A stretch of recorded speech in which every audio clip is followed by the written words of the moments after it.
സുഹൃത്തുക്കളെ, സഹോദരങ്ങളെ, അപ്പോൾ ഇന്നത്തെ ഇവിടുത്തെ വിഷയം ന്യൂയോർക്ക് സിറ്റിയിൽ ഇന്ത്യൻ വംശജനായ ഒരു മുസ്ലിം മേയറായി തിരഞ്ഞെടുക്കപ്പെട്ടു. അത് അമേരിക്കൻ പ്രസിഡന്റായ ട്രംപിനെ വെല്ലുവിളിച്ചുകൊണ്ട് ട്രംപിന്റെ നയങ്ങൾക്കെതിരെ അവിടെയുള്ള ജനങ്ങൾ നേടിയ വിജയമാണ് ന്യൂയോർക്ക് സിറ്റിയിൽ മംദാനിക്ക് കിട്ടിയിരിക്കുന്നത്. അപ്പോൾ ഇന്ത്യൻ വംശജനാണ് എന്നുള്ളത് പോട്ടെ, മുസ്ലിം ആയി പോയത് കൊണ്ട് കേരളത്തിലെ സംഘപരിവാറുകാർക്കും പിന്നെ ഈ കാസക്കാർക്കും ക്രിസംഗികൾക്കും വളരെയധികം ദുഃഖത്തിലാണ് അവർ. വളരെയധികം വിമർശനങ്ങളാണ് ഈ സൊഹ്റാൻ മംദാനിക്കെതിരെ അവർ കൊണ്ടുവന്നിരിക്കുന്നത്. മംദാനി അങ്ങനെയാണ്, ഇങ്ങനെയാണ്, മറ്റതാണ്, മറിച്ചതാണ്, മുസ്ലിം ചായ ഉള്ളവനാണ്. അപ്പോ അമേരിക്കയിലെ ഏറ്റവും വലിയ നഗരമാണ് ന്യൂയോർക്ക് സിറ്റി. അവിടെയുള്ള ജനങ്ങളാണ് സൊഹ്റാൻ മംദാനിയെ ന്യൂയോർക്ക് മേയറായി തിരഞ്ഞെടുക്കപ്പെട്ടത്. ഇവിടെയുള്ള ഈ ചെറ്റകൾക്ക്, ക്രിസ്ത്യാനിയാവട്ടെ, ഇനി അവൻ സംഘപരിവാറുകാരനാവട്ടെ, അവൻ എന്താണ്, തന്തയില്ലാത്ത കാര്യങ്ങൾക്ക് നിങ്ങൾ പോരുത്. അതായത് നിങ്ങൾ ചെയ്യുന്നത് എന്ന് പറയുന്ന, നിങ്ങളുടെ രാജ്യം നോക്കുക, നിങ്ങളുടെ സംസ്ഥാനം നോക്കുക, നിങ്ങളെ വീട് നോക്കണം. ആദ്യം സ്വന്തം വീട്ടിലുള്ള കാര്യങ്ങൾ ശരിയാക്കിയിട്ടാണ് അന്യ രാജ്യത്ത് പോയി അന്വേഷിക്കാനുള്ളത്. അപ്പോൾ കേരളത്തിൽ തെരഞ്ഞെടുപ്പ് വരുമ്പോൾ അമേരിക്കക്കാരല്ലല്ലോ ഇവിടെ വോട്ട് ചെയ്യുന്നത്, ആണോ? അല്ല. പിന്നെ അമേരിക്കയിൽ തെരഞ്ഞെടുപ്പ് വരുമ്പോൾ അമേരിക്കക്കാരാണ് വോട്ട് ചെയ്യുന്നത്. അവർക്കറിയാം ആർക്ക് വോട്ട് ചെയ്യണമെന്ന്, ആർക്ക് വോട്ട് ചെയ്യണ്ടെന്നും അറിയാം. നിങ്ങൾ ഇനി എന്തെല്ലാം ഇസ്ലാമിക വിരുദ്ധത പറഞ്ഞാലും ശരി, മുസ്ലിം ആയി പോയത് കൊണ്ട് ന്യൂയോർക്ക് മേയർ ആവാൻ പാടില്ല എന്നാണ് ഈ ഈ തെണ്ടികളായ ക്രിസ്ത്യാനികൾ പറയുന്നത്. യവനെയൊന്നും അടുപ്പിക്കരുത്. ഒരു കാര്യം മനസ്സിലാക്കണം, കേരളത്തിലെ ക്രിസ്ത്യാനികൾ, എനിക്ക് ഒരുപാട് സുഹൃത്തുക്കളുണ്ട്, അവർ ക്ഷമിക്കണം.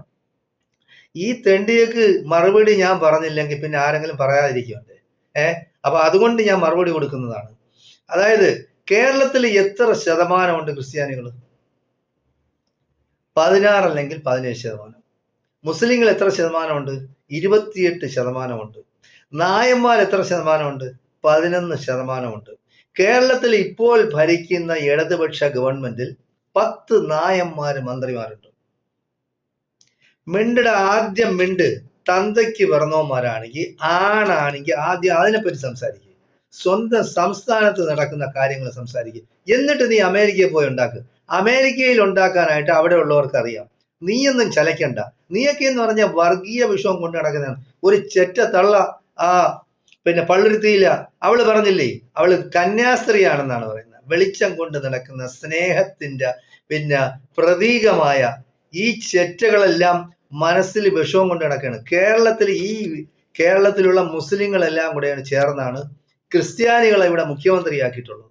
അത് ആറാട്ടുമുണ്ടൻ ആന്റണി ആയാലും ശരി, ഉമ്മൻചാണ്ടി ആയിരുന്നാലും ശരി, അവന്റെ അമ്മയുടെ തേങ്ങയായിരുന്നാലും ശരി, അവനൊക്കെ മുഖ്യമന്ത്രി ആയത് മുസ്ലിങ്ങളുടെയും ഹിന്ദുക്കളുടെയും വോട്ട് കൊണ്ടാണ്. അപ്പൊ നീയൊക്കെ പറയുന്ന അനുസരിച്ചാണെങ്കിൽ ഇവിടെ മുഖ്യമന്ത്രി ഉണ്ടാവും? ക്രിസ്ത്യാനി ഉണ്ടാവും? അപ്പോ ന്യൂയോർക്ക് സിറ്റിയിൽ 10% മുസ്ലിങ്ങൾ, അല്ലെങ്കിൽ 10 ലക്ഷം മുസ്ലിങ്ങളെ ഉള്ളൂ. ബാക്കിയെല്ലാം ആരാണ് വോട്ട് ചെയ്ത്? അപ്പൊ അവിടെയുള്ളവർ മണ്ടന്മാരാ, ബുദ്ധിയില്ലാത്തവരാ? കേരളത്തിലുള്ള നീയൊക്കെ എന്ന് പറയുന്നടാ, പെണ്ണുങ്ങളെ കൂട്ടിക്കൊടുത്തല്ലേ നിന്റെയൊക്കെ ജോലി. അത് ഗൾഫ് രാജ്യങ്ങളിൽ പോയി അന്വേഷിക്കണം ആദ്യമായിട്ട് അച്ചായന്മാരുടെ ജോലി എന്താണെന്ന്. അപ്പൊ അച്ചായന്മാരെന്ന് പറഞ്ഞാൽ ഏത് രീതിയിലും കൂട്ടിക്കൊടുക്കും. അതുപോലെ സ്വാതന്ത്ര്യ സമര സേനാനികളായിട്ട് എത്ര അച്ചായന്മാരുണ്ടായിരുന്നു? സ്വാതന്ത്ര്യ സമരത്തിന് വേണ്ടി ഇവിടെയുള്ള ഹിന്ദുക്കളും മുസ്ലിങ്ങളും ജീവൻ ബലിയർപ്പിച്ചിട്ടുണ്ട്. എത്ര പേര്? 16 ലക്ഷം പേര്. അതിനാ ഈ സ്വാതന്ത്ര്യ സമരത്തെ ഒറ്റ കൊടുത്തവന്മാരാണ് കേരളത്തിലെയും ഇന്ത്യയിലെയും ക്രിസ്ത്യാനികൾ. അപ്പൊ അവനൊക്കെ എന്ന് പറഞ്ഞാൽ ഒറ്റിന്റെ ചരിത്രമാണ്. എന്നിട്ടാണ് വന്നിരുന്നത് അമേരിക്കയിൽ ഉണ്ടാക്കുന്ന കാര്യം പറയുന്നത്. അമേരിക്കയിൽ ഉണ്ടാക്കാൻ അവിടെ ഉള്ളവർക്ക് അറിയാം, നീയൊന്നും ഉണ്ടാക്കണ്ട. നിന്നെയൊക്കെ നിലയ്ക്ക് നിർത്തണം. അതുകൊണ്ടാണ് ഛത്തീസ്ഗഡിൽ വന്നത്. നിന്നെയൊക്കെ എന്ന് പറയുന്നത് നാട് കടത്തണം. നീയൊന്നും ഈ കേരളത്തിൽ ജീവിക്കേണ്ടവന്മാരല്ല. അപ്പോ നിങ്ങൾ മനസ്സിലാക്കേണ്ടതെന്ന് പറയുന്നത്, ഇവിടെ ആദ്യമായിട്ട് കേരളത്തിലുള്ള ഭീകരാക്രമണം നടത്തിയവരാണ് ക്രിസ്ത്യാനിയാണ്. അവന്മാർ എന്ത് ചെറ്റത്തരയും കാണിക്കും. എന്നിട്ട് മറ്റുള്ളവരെ പിടിക്കാൻ വേണ്ടി മുസ്ലിമിനെ പറയാൻ വേണ്ടിയാണ് എറണാകുളത്ത് വെച്ച് യഹോവ സാക്ഷികളുടെ സമ്മേളനം ഉണ്ടായി, ഒരു കൺവെൻഷൻ ഉണ്ടായിരുന്നു. അതിൽ ആദ്യമായിട്ട് ബോംബ് വെച്ചാരാണ്? 8 പേര് മരിച്ച് 33 പരം ആളുകൾ ഗുരുതരാവസ്ഥയിൽ ഹോസ്പിറ്റലിലായി. അപ്പോ ഇതൊക്കെ നിങ്ങൾ എന്തും ചെയ്യും, എന്ത് ചെറ്റത്തിനെയും കഴിയും, ആളുകളെ കൂട്ടിക്കൊടിക്കും, പെണ്ണുങ്ങളെയും കൂട്ടിക്കൊടുക്കും, നിന്റെയൊക്കെ അമ്മയും അച്ഛനെയും സഹോദരിമാരെയും മക്കളെയും ഭാര്യയും അവരെ കൂട്ടിക്കൊടുക്കുക. നിങ്ങളെ കാര്യങ്ങൾ സാധിക്കും. നിങ്ങൾ ബ്രിട്ടീഷുകാർ കാളിനെ കൂട്ടിക്കൊടുത്ത് നീയെല്ലാം കേരളത്തിൽ എന്തെല്ലാം സംഭവിച്ചിട്ടുണ്ടെന്ന് ചരിത്രമാണ്. പിന്നെ കേരളത്തിന്റെ മലയോര പ്രദേശം കംപ്ലീറ്റ് പിടിച്ചു വെച്ചിരിക്കുന്നത് ഇവിടുത്തെ ക്രിസ്ത്യാനികളാണ്. കാലാകാലങ്ങളിൽ വരുന്ന ഗവൺമെന്റുകൾ, കേരളത്തിൽ വന്ന ഗവൺമെന്റുകൾ, ഈ അച്ചായന്മാര്, സംഘടിതമായ അച്ഛന്മാരെന്നും പറഞ്ഞ കുറെ തെണ്ടികൾ ഇറങ്ങിയിട്ടുണ്ട്. ബിഷപ്പുമാര്, മൈത്രാന്മാര്, അവന്റെ അമ്മയുടെ തേങ്ങ, എവന്റെയൊക്കെ ജോലി എന്താണ്? പെണ്ണ് കിട്ടൂല. എന്നിട്ട് പറയും, ക്രിസ്ത്യൻ പെണ്ണുങ്ങളെന്ന് പറയും, നിങ്ങളെ മക്കളെ ഒരു 10 എണ്ണത്തിനെങ്കിലും ഉണ്ടാക്കണമെന്ന് പറയും. എടാ, ആദ്യം നീയൊക്കെ തിന്നു കുടിച്ച് കാളക്കൂറ്റന്മാരെ പോലെ നടക്കല്ലേ, നീയൊക്കെ പെണ്ണ് കെട്ട്, ആദ്യം മക്കളെ ഉണ്ടാക്കി കാണിക്ക്. അപ്പൊ ഇവിടെ വേറെ മാത്രമല്ല, കേരള ചരിത്രം എടുത്ത് പരിശോധിച്ചാൽ എന്റെ കുട്ടിക്കാലത്ത് ഞാൻ കണ്ടിട്ടുണ്ട് പത്രത്തിൽ വരുന്നത് മാടത്തെരുവിക്കലോ കേസ്, മൈനത്തെരുവിക്കലോ കേസ്, അഭയ കേസ്, അങ്ങനെ എത്ര ക്രിസ്ത്യൻ പെണ്ണുങ്ങളെ, ചെറുപ്പക്കാരികളെ, വിവാഹം കഴിക്കാത്ത കന്യാസ്ത്രീകളെ നീയൊക്കെ കിണറ്റിലിട്ട് കൊന്നു തള്ളിയിട്ടുണ്ട്. എത്രയെങ്കിലും ചരിത്രമുണ്ട് ഇവിടെ കേരളത്തില്. അപ്പൊ നീയൊക്കെ കാണിക്കുന്ന ചെറ്റത്തരങ്ങൾക്ക് ഇവിടെയുള്ള നിങ്ങൾ സംഘടിത ശക്തിയാണെന്നും പറഞ്ഞിട്ട് ഇല്ലാത്ത പ്രശ്നങ്ങൾ ഉണ്ടാക്കി മുസ്ലിങ്ങളുടെ മണ്ടയിൽ കുതിര കയറാൻ വരരുത്. കുതിര കയറാൻ വന്നാൽ നിങ്ങൾ അതിനനുസരിച്ച് കുതിര കയറാൻ ഞങ്ങൾക്കും അറിയാം. നിങ്ങൾ ഇപ്പൊ ട്രംപ് അച്ചായനെ വിളിച്ചിട്ട് നിങ്ങൾ ഇനിയിപ്പോ ഇന്ത്യയിൽ പുതിയ സംസ്ഥാനം ഉണ്ടാക്കാൻ പോവുകയാണ്. നിങ്ങൾ ഡീപ്പ് സ്റ്റേറ്റ് എന്നും പറഞ്ഞ ക്രിസ്ത്യാനികള് വടക്ക് കിഴക്കൻ സംസ്ഥാനങ്ങളിലെ നിങ്ങൾ എല്ലാ ആളുകളെയും മതം മാറ്റി, എന്നിട്ട് പേരുകളെല്ലാം പഴയ പേര്. അപ്പൊ ജനസംഖ്യയുടെ ഇതെടുക്കുമ്പോഴത്തേക്ക് സംവരണ സീറ്റുകൾ സംവരണ ആനുകൂല്യങ്ങൾ കിട്ടാൻ വേണ്ടി അവരെല്ലാം ഹിന്ദുക്കൾ, പക്ഷെ അവരുടെ മതവിശ്വാസം എന്ന് പറഞ്ഞാൽ ക്രിസ്ത്യാനികൾ. അപ്പൊ നിങ്ങൾ നക്കുന്നുണയം കൊടുത്ത്, ആഹാരം കൊടുത്ത്, വസ്ത്രം കൊടുത്ത്, വിദ്യാഭ്യാസം കൊടുത്ത്, പണം കൊടുത്ത് നിങ്ങൾ ആളുകളെ മതം മാറ്റുകയാണ്. അതുകൊണ്ടാണ് ഛത്തീസ്ഗഡിൽ വന്നത് 2 തള്ളമാരാ, കന്യാസ്ത്രീകളാ. അപ്പോൾ കന്യാസ്ത്രീകളെ പറയിക്കാൻ വേണ്ടി നീയൊന്നും ഉണ്ടാക്കരുത്. നീയൊന്നും മുസ്ലിങ്ങളെ അങ്ങ് ഒലത്തിക്കളയാൻ, ക്ഷൗരം ചെയ്ത് കളയാന്ന് വിചാരിച്ചാൽ അതൊന്നും നടക്കുന്ന കേസല്ല. അപ്പൊ അത് മനസ്സിലാക്കി ഇന്ത്യയിൽ അടങ്ങി ഒതുങ്ങി നീയൊക്കെ ജീവിക്കുകയാണെങ്കിൽ നിനക്കൊക്കെ ജീവിക്കാം. ഇന്ത്യയിലെ ഏറ്റവും വലിയ ഭൂസ്വത്തിന്റെ ഉടമാരാണെന്ന് അറിയാമോ? ഈ ക്രിസ്ത്യാനികളായ തെണ്ടികൾ വന്നിരുന്ന് ഓരോ ന്യായങ്ങൾ പറയുന്നല്ല. ഇംഗ്ലീഷുകാർക്ക് കൂട്ടിക്കൊടുത്ത് ഉണ്ടാക്കിയ ലക്ഷക്കണക്കിന് ഏക്കർ ഭൂമി ക്രിസ്ത്യൻ സഭയുടെ കസ്റ്റഡിയിലാണ്, അവരുടെ വകയാണെന്ന് അവരെല്ലാം മുള്ളുവേലി കെട്ടി മതില് തീർത്ത് അവരതിൽ സുരക്ഷിതമായിട്ട് അവർ കൊണ്ടു നടക്കുകയാണ്. എന്നിട്ട് പറയുന്ന ഇതൊക്കെ എന്ന് പറയുന്ന ഗവൺമെന്റ് ഭൂമിയാണ്, സർക്കാരിന്റെ ഭൂമി അനധികൃതമായിട്ട് ഇംഗ്ലീഷുകാർ പോയപ്പോൾ അവർക്ക് പതിച്ചു കൊടുത്തതാണ്. അപ്പൊ ഇതെല്ലാം ഇവിടെയുള്ള നാട്ടുകാർക്കറിയാം, ഇവിടെയുള്ള ജനങ്ങൾക്കറിയാം, ഇവിടെയുള്ള സംഘപരിവാർ ശക്തികൾക്കും അറിയാം. അവർ മുസ്ലിങ്ങളെ അങ്ങ് ഉലർത്താൻ വേണ്ടിയാണ് നിങ്ങളെ കൂട്ടുപിടിച്ചിരിക്കുന്നത്. മുസ്ലിങ്ങളെ ഇനി ഇപ്പൊ സംഘപരിവാറായാലും നീ ക്രിസംഖികളായിരുന്നാലും വന്ന് ഉലർത്താന്ന് വിചാരിച്ചാൽ അതൊന്നും നടക്കുന്ന പ്രശ്നമല്ല. ഞങ്ങളെന്ന് പറഞ്ഞാൽ മരിക്കാൻ പേടിയില്ലാത്തവരാണ്. പടച്ചു തമ്പുരാൻ അള്ളാഹുവിനെ മാത്രമേ ഭയക്കുന്നുള്ളൂ. നിങ്ങൾ ഉലർത്താൻ വരണമെങ്കിൽ നേരിട്ട് വാ. ഞങ്ങൾ മുസ്ലിങ്ങൾ എന്ന് പറഞ്ഞാൽ നേരിട്ടാണ്. ആ ബാക്കിൽ കൂടെ ചെന്ന് ചെയ്യുന്ന പരിപാടി ഞങ്ങൾക്കില്ല. അതുകൊണ്ട് അടങ്ങി ഒതുങ്ങി മാനം മര്യാദയായിട്ട് ഇന്ത്യയിലെ ഭരണഘടന അനുശാസിക്കുന്ന രീതിയിൽ ഇവിടെ മതവിശ്വാസികളായിട്ട് നിങ്ങൾക്ക് മതവിശ്വാസികളായിട്ട് കഴിയാം. എല്ലാ മതങ്ങൾക്കും ഇവിടെ തുല്യമായ അവകാശം തന്നെ. പ്രത്യേകമായ അവകാശങ്ങൾ ക്രിസ്ത്യാനികൾക്ക് ആരും പതിച്ചു കൊടുത്തിട്ടില്ല. നിങ്ങളിപ്പോൾ ഒരു പ്രാവശ്യം പറയും യേശു ക്രിസ്തു ദൈവമാണെന്ന് പറയും, പിറ്റെന്ന് പറയും യേശു ക്രിസ്തു എന്ന് പറയുന്നത് ദൈവം തന്നെയാണെന്ന് പറയും. അപ്പൊ ഈ ദൈവത്തിന് അച്ഛനും അമ്മയും അളിയനും അമ്മാവനും ഇളയച്ഛനും ഇളയപ്പനും ഒക്കെ ഉണ്ടായാൽ അത് ദൈവമാണോ? അപ്പൊ നിങ്ങൾ മണ്ടത്തരം പറയുന്ന ആ മണ്ടത്തരത്തിന് ബാക്കിയുള്ള ജനങ്ങൾ അംഗീകരിക്കണമെന്ന്. നിങ്ങളെ മതവിശ്വാസം ആളുകളെ അടിച്ചേൽപ്പിക്കണ്ട. ആ ചെറ്റ സ്ത്രീ ഉണ്ടല്ലോ, കന്യാസ്ത്രീ, ഈ പള്ളുരുത്തിയില, അവള് പഠിപ്പിക്കുന്ന അവളെ ഇംഗ്ലീഷ് നിങ്ങൾ കേട്ടതാണല്ലോ ചാനലുകളിലൊക്കെ.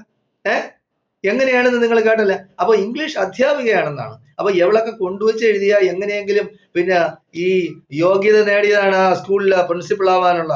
ഇവരെയൊക്കെ പരിശോധിക്കണം. ഇവരൊക്കെ എങ്ങനെയാണ് കൊണ്ടുവച്ച് എഴുതിയാണ്, ഏത് രീതിയിലാണെന്ന് പരീക്ഷ എഴുതിയെന്ന്. അവരെ ഇനിയും ടെസ്റ്റ് നടത്തിയാണ് ഈ സ്കൂളിന്റെ പ്രിൻസിപ്പലാകാനുള്ള. പിന്നെ വേണമെന്നുണ്ടെങ്കിൽ അവിടെ വന്ന് പഠിക്കണം, ഞങ്ങളുടെ നിയമം അനുസരിച്ച് പഠിക്കണം എന്നൊക്കെയാണ് വേണ്ടത്. ഇത് കേരളമാണ്. നിങ്ങളുടെ നിയമം അനുസരിച്ച് അങ്ങ് വത്തിക്കാനിൽ കൊണ്ടുപോയിരുന്ന് ഉണ്ടാക്കിയാൽ മതി. ഈ കേരളത്തിൽ സ്കൂൾ തുറന്നു വെച്ചാൽ അത് പബ്ലിക് സ്കൂളാണ്. അതിവിടെ ക്രിസ്ത്യാനിയെ പഠിക്കാൻ നോക്കൂ, അല്ലെങ്കിൽ ക്രിസ്ത്യാനികൾ ധരിക്കുന്ന വസ്ത്രമേ ധരിക്കാൻ നോക്കുള്ളൂ എന്ന് പറഞ്ഞാൽ അതങ്ങ് പള്ളിയിൽ പോയി പറഞ്ഞാൽ മതി. അപ്പോൾ മാനം മര്യാദയായിട്ട് ഇവിടെ സ്കൂൾ നടത്താൻ, ഇവിടെ NSS സ്കൂൾ നടത്തുന്നുണ്ട്, SNDP സ്കൂൾ നടക്കുന്നുണ്ട്, MES സ്കൂൾ നടത്തുന്നുണ്ട്, പിന്നെ ഓരോരോ വ്യക്തികൾ പ്രത്യേകമായ സ്കൂളുകൾ നടത്തുന്നത്. അവിടെയെങ്കിലും ഇല്ലാത്ത നിയമങ്ങൾ ഈ പിന്നെ അച്ചായന്മാരുണ്ടാക്കാൻ നോക്കിയാൽ കേരളത്തിൽ അത് വില പോവില്ല എന്ന് പറയാനാണ് ഞാൻ ആഗ്രഹിക്കുന്നത്. അപ്പൊ കൂടുതൽ എന്നെ കൊണ്ടും എന്നെ പോലുള്ള ജനാധിപത്യ മതേതരത്വ വിശ്വാസം, ഞങ്ങൾ മതേതരത്വമൊക്കെ കളയും അങ്ങനെ വരുമ്പോ. നിങ്ങൾക്ക് പറയാമെങ്കിൽ ഞങ്ങൾക്കും പറയാം. അപ്പൊ കേരളത്തിൽ ഇനി ഒരു മുഖ്യമന്ത്രി ക്രിസ്ത്യാനി ഉണ്ടാകരുത് എന്നാണ് എൻ്റെ ആഗ്രഹം. അത് ഞാൻ ഇനി പ്രചരിപ്പിക്കും. കാരണം നിന്റെയൊക്കെ മനസ്സിരിപ്പ് ഇങ്ങനെയാണ്. അതായത് ബ്രിട്ടന്റെ ചരിത്രത്തിൽ ആദ്യമായിട്ട് ഒരു ഹിന്ദു വംശജൻ, ഇന്ത്യക്കാരൻ, ഇന്ത്യൻ വംശജനായ ഒരു ഹിന്ദു പ്രൈം മിനിസ്റ്ററായി. എത്ര നാൾ നിങ്ങൾ ഇരുത്തിയിരുന്നു? അപ്പൊ അച്ചായന്മാരെന്ന് പറയുന്ന അങ്ങനത്തവന്മാരാണ്. അവന്മാരെന്ന് പറയുന്നത് ഉള്ളിൽ വിഷം കൊണ്ട് നടക്കുന്നവനാണ്. അതുപോലെയാണ് ഇപ്പൊ ന്യൂയോർക്കിലായിരുന്നാലും ശരി, ബ്രിട്ടനിലായിരുന്നാലും ശരി, ഇനി ചിലപ്പോ ഫ്രാൻസിൽ, ചിലപ്പോ ഏതെങ്കിലും ഒരു ബംഗ്ലാദേശുകാരൻ ചിലപ്പോൾ പ്രൈം മിനിസ്റ്റർ ആയാലും നിങ്ങൾക്ക് സഹിക്കില്ല. കാരണം ഈ ലോകം എന്ന് പറയുന്നത് നിയന്ത്രിക്കുന്ന ഇന്ത്യക്കാരാണ്. അത് മുസ്ലിം ആവട്ടെ, ഹിന്ദു ആവട്ടെ, ക്രിസ്ത്യാനി ആവട്ടെ, നിങ്ങൾക്ക് വേണമെങ്കിൽ നിങ്ങളുടെ കഴിവ് തെളിയിക്കണം. അല്ലാതെ അണ്ടനും അടകോടനും ഷണ്ണന്മാരായിട്ട് നടന്നാൽ പോരാ. നീയൊക്കെ ആണാവണം. ആണായി മംതാനിയെ പോലെ, അല്ലെങ്കിൽ പാകിസ്ഥാനിൽ പിന്നെ ലണ്ടനിൽ മേയർ ആയതുപോലെ ഏതെങ്കിലും ഒരു ക്രിസ്ത്യാനി വന്ന് മേയർ ആവട്ടെ. നിങ്ങൾക്കറിയാമല്ലോ, കഴിഞ്ഞ പ്രാവശ്യം അമേരിക്കയിലെ ഉപരാഷ്ട്രപതി എന്ന് പറയുന്നത്, അമേരിക്കൻ വൈസ് പ്രസിഡന്റ് എന്ന് പറയുന്നത് ഇന്ത്യക്കാരിയായിരുന്നു. കമല ഹാരിസ് ഹിന്ദു ആയിരുന്നു. അതിലൊക്കെ അഭിമാനിക്കണം. ഇപ്പൊ ഇന്ത്യൻ വംശജൻ ന്യൂയോർക്കില് പിന്നെ മേയർ ആയിരുന്നില്ല, അഭിമാനിക്കണം. അല്ലാതെ നീയൊക്കെ ഇല്ലാത്ത കുത്തിത്തിരിപ്പുണ്ടാക്കി ലോകത്തിന്റെ മുമ്പിൽ നാണം കെടുത്താൻ ഇന്ത്യക്കാരെ നീയൊക്കെ കൊണ്ടുപോവേണം. അപ്പൊ ഇന്ത്യക്കാർക്ക് ഒരു വിലയും നിലയുണ്ട്, അത് കളഞ്ഞു വിളിക്കുക. നീയൊക്കെ എന്ന് പറഞ്ഞാൽ ജാതിക്ക് വേണ്ടി നിന്റെയൊക്കെ ക്രിസ്ത്യൻ, അതായത് മുസ്ലിങ്ങളെ പറയും പൊളിറ്റിക്കൽ ഇസ്ലാമാണ്, പിന്നെ തീവ്രവാദികളാണ്. മറ്റേ പൊളിറ്റിക്കൽ ഇസ്ലാമില്ല, പൊളിറ്റിക്കൽ ക്രിസ്ത്യാനിറ്റിയേ ഉള്ളൂ. നിങ്ങൾ തീവ്രവാദികളാണ്. നിങ്ങൾ എന്ന് പറയുന്നത് ദേശദ്രോഹികളാണ്, നിങ്ങൾ രാജ്യദ്രോഹികളാണ്. കാരണം ഇന്ത്യൻ സ്വാതന്ത്ര്യ സമരം നടന്നപ്പോൾ നിങ്ങൾ ഒറ്റുകൊടുത്തവരാണ് ഇംഗ്ലീഷുകാർക്ക്. നിങ്ങൾ മാത്രമല്ല, ഈ സംഘപരിവാറുകാരും യവനും ഒക്കെ രാജ്യദ്രോഹികളാണ്, ദേശദ്രോഹികളാണ്. രാജ്യസ്നേഹം കാണിക്കണമെങ്കിൽ നിങ്ങൾ എത്ര പേര് മരിച്ചിട്ടുണ്ടെന്ന് കാണിക്കുക. ഏതെങ്കിലും ഒരു സംഘപരിവാറുകാരൻ ഇന്ത്യൻ സ്വാതന്ത്ര്യ സമരത്തിന് വേണ്ടി അവന്റെ ജീവൻ ബലിയർപ്പിച്ചിട്ടുണ്ടോ? കൊണ്ടുപോവാ തെളിവ്. ഏതെങ്കിലും ഒരു ക്രിസ്ത്യാനി തണ്ടി ജീവൻ ബലിയർപ്പിച്ചിട്ടുണ്ടോ? കൊണ്ടുപോവാ. എന്നാൽ ഞാൻ സമ്മതിക്കാം നിങ്ങൾ രാജ്യസ്നേഹികളാണെന്ന്. അല്ലാത്തിടത്തോളം കാലം ഞാൻ ഉറക്കെ പറയും, നിങ്ങൾ രണ്ടും ക്രിസംഗികളും സംഘികളും ദേശദ്രോഹികളാണ്, രാജ്യദ്രോഹികളാണ്. ഇന്ത്യയുടെ രാഷ്ട്രപിതാവായിരുന്ന മഹാത്മാഗാന്ധിയെ വെടിവെച്ച് കൊന്ന നാഥുറായ് വിനായക് ഗോഡ്സെ എന്ന തെണ്ടിത്തമ്മാടിയുടെ തന്തയും തള്ളയും ഇല്ലാത്ത, തന്ത ആരാണെന്ന് അറിഞ്ഞുകൂടാത്ത അവനെ പോലുള്ള ചെറ്റകൾക്ക് പൂമാല ഇടുന്ന നിന്നെയൊക്കെ പോലുള്ളവരെ ഓർത്ത് ഭാരതം അല്ലെങ്കിൽ ഇന്ത്യ എന്ന മഹാരാജ്യം ലജ്ജിക്കുകയാണ്. അതില് ഇവിടെ ഒരു കൂട്ടായ്മ ഈ ഇന്ത്യയിൽ ഉണ്ടാവുമെന്നും നിങ്ങൾക്കെതിരെ സംഘടിതമായി ഈ മോഡി ആയിരുന്നാലും ശരി, അമിത്ഷാ ആയിരുന്നാലും ശരി, ഈ ഇന്ത്യയിലുള്ള വലിയ കോടീശ്വരന്മാരായ വ്യവസായികളായ ഹിന്ദുക്കളെ മാത്രമാണ് സഹായിക്കുന്നത്. പാവപ്പെട്ട ഏതെങ്കിലും ഒരു ഹിന്ദുവിന് എന്തെങ്കിലും സഹായം കൊടുക്കുന്നുണ്ടോ? മോഡി ലോകത്തിന്റെ എല്ലാ ഭാഗത്തും അയാളുടെ പിതൃസ്വത്തായി കിട്ടിയ ഒരു പ്ലെയിനും കൊണ്ട് കറങ്ങുന്നുണ്ട്. എന്തിനാണ് കറങ്ങുന്നത്? അദാനിക്കും അദ്വാനിക്കും കോൺട്രാക്ട് ഉണ്ടാക്കാനാണ്. മോഡി എന്ന് പറയുന്ന അവരുടെ രണ്ടുപേരുടെയും ഏജന്റാണ്. അപ്പോ അവർക്ക് പണം ഉണ്ടാക്കാൻ വേണ്ടിയാണ് മോഡി ഇന്ത്യൻ പ്രൈം മിനിസ്റ്റർ ആയിട്ടിരിക്കുന്നത്. ഇതിനൊക്കെ ഒരു അന്ത്യം ഉണ്ടാവും, ഇതിനെല്ലാം ഒരു അവസാനം ഉണ്ടാവും.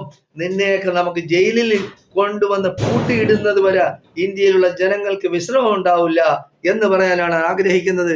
ഇനിയും ഈ ചാനലുകളിൽ വന്നിരുന്ന് നിങ്ങളൊക്കെ കുരയ്ക്കുന്നില്ലേ, പട്ടി കുരയ്ക്കുന്ന പോലെ. നിങ്ങൾക്ക് ഇനിയും സമയമുണ്ട്. തെറ്റുകളും കുറ്റങ്ങളും മനസ്സിലാക്കി ഇന്ത്യയോടൊപ്പം, ഭാരതത്തിനോടൊപ്പം, ഇന്ത്യയിലെ ജനങ്ങളോടൊപ്പം, ജാതിക്കും മതത്തിനും പിന്നെ വർഗത്തിനും അതീതരായി ഒന്നിച്ചു നിന്ന് ഇന്ത്യയുടെ നന്മയ്ക്ക് വേണ്ടി, അഭിവൃദ്ധിക്ക് പോരാടാൻ നിങ്ങൾക്ക് ഇനിയും സമയമുണ്ട്. അതിനുവേണ്ടി ശ്രമിക്കണമെന്നാണ് എനിക്ക് പറയാനുള്ളത്. എല്ലാവർക്കും നന്ദി, നമസ്കാരം. ജയ് ഹിന്ദ്, ജയ് ഭാരത്.